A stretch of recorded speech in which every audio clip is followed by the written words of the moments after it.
Welcome to our ஆன்மீக களஞ்சியம் channel. இன்றைக்கி நம்ம மகாபெரிவா அருளுரையில் புராணங்கள் புரளி அல்ல என்று பெரியவா அருளியதை தெரிந்து கொள்ளலாம். இங்கிலீஷ் படிப்பு படித்து விட்டதால் சயின்ஸில் நிரூபிக்க முடியாததெல்லாம் புரளி என்று சொல்லி புராணங்களை தள்ளுவது கொஞ்சம் கூட சரியான மனப்பான்மையாகாது.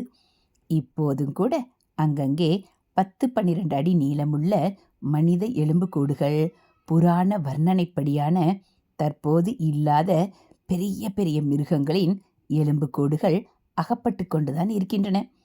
இதை பார்த்தால் பனைமர தென்னை மர உயரமுள்ள ராட்சசர்கள் இருந்திருக்கக்கூடும் என தெரிகிறது.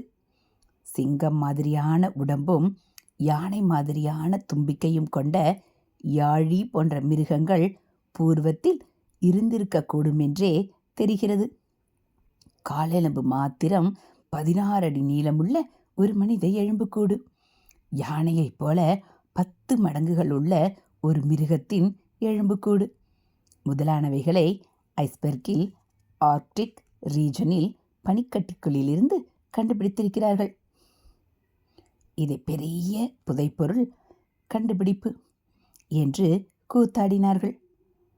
ஆர்கியாலஜியோடு ஜியாலஜியும் சேர்த்து இவை இத்தனை லட்சம் வருஷங்களுக்கு முன் இருந்தவை என்கிறார்கள்.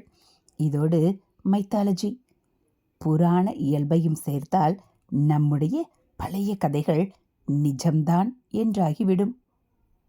ஒரு காலத்தில் பனைமர உயர ஆள் இப்போது 6 அடி உயர ஆசாமி, வேறொரு காலத்தில் கட்டை விரல் அளவேயுள்ள ஆள் என்று இப்படி கால வித்தியாசத்தில் பல தினுசாக ஆகிறது.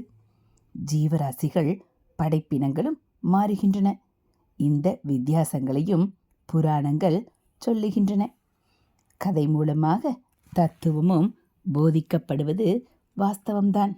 அதற்காக கதையை பொய்யென்று சொல்ல முடியாது. இப்போது கூட 2 தலையும் 4 கையுமாக ஒரு குழந்தை பிறந்தது. மிருகத்திலும் சேராமல் மனுஷிய இனத்திலும் சேராமல் நடுவாந்திரமாக இப்படி எப்போதேனும் நியூஸ் பேப்பரில் பார்க்கிறோம். ஃப்ரீக் என்று இதை சொல்கிறார்கள். நம்பவே முடியாத இயற்கையும் கொஞ்சம் தப்பி போவதைத்தான் ஃப்ரீக் என்கிறார்கள். இப்போது ஃப்ரீக்காக சொல்லப்படுவதே பூர்வ காலங்களில் இப்போதை விட அதிகமாகவும் சிருஷ்டிக்கப்பட்டிருக்கலாம்.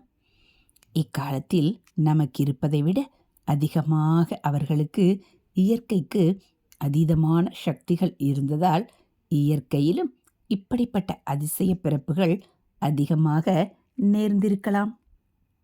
அதனால் நமக்கு தெரியாதது, தெரிய முடியாதது எல்லாவற்றிற்கும் பொய்யென்று பெயர் வைத்து விடுவது நியாயமல்ல. பூர்வ ஜென்மத்தை சொல்வது முதலான அதிசயங்கள் இப்போதும் பத்திரிகைகளில் வந்து கொண்டே இருக்கின்றன.